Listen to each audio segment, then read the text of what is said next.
what is a Facebook pixel? It's a little piece of code that Facebook gives you so that you can actually track who's visiting your website or your blog. So yeah, you need a website, a blog, or a landing page. So once Facebook gives you that little piece of code that you grab actually on Business Manager or Ads Manager, it's very easy to copy and paste to your blog. So if you don't know how to go, in the behind the scene of your blog or website, you can ask the person who helped you to develop your website to copy and paste the code. And then maybe, like me, for me I was with WordPress, and WordPress helped me to set it up on my website.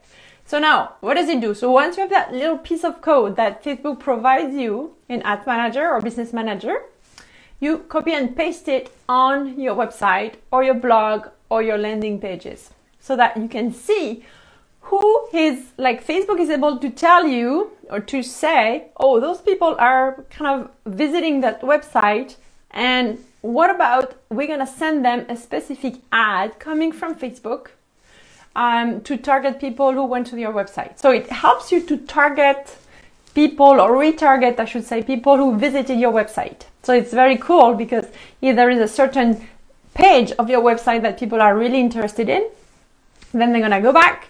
You can build an ad and give more value to those people who are already visiting your website on that section. The other thing that the Facebook pixel helps you to do is to exclude people.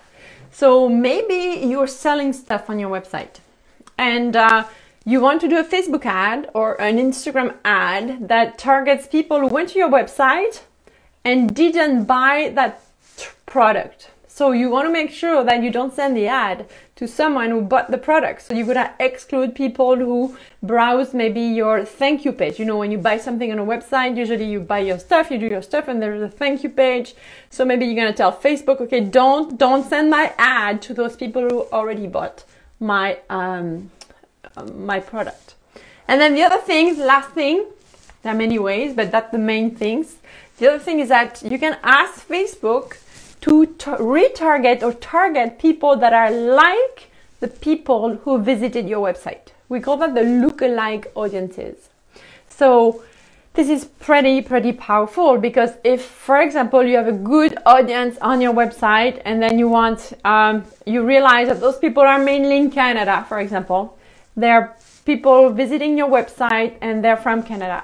I'm just making it up. And you want that those same type of people in the US comes to your website and buy the same products or look at the same pages. So you're going to tell Facebook, hey, I want you to take all those custom audience on my website right now, and I want you to find exactly the same type of people, but in another part of the world, so that they come to your website and then buy the things that you have for sale for them. So I hope it makes sense. It's a little bit of technical, but not that technical once you know how it works. So it gives you an idea of all the potential that Facebook offers with advertising as well as Instagram. So if you have any question, it's in the comment section. If you want me to help you more, you can direct message me directly at m.amy/socialmedialoveab, and it would be a pleasure to help you. If you like the video, if you learned something, give me a thumbs up, share with your friends, and don't forget to leave me a message. Okay? Ciao, ciao.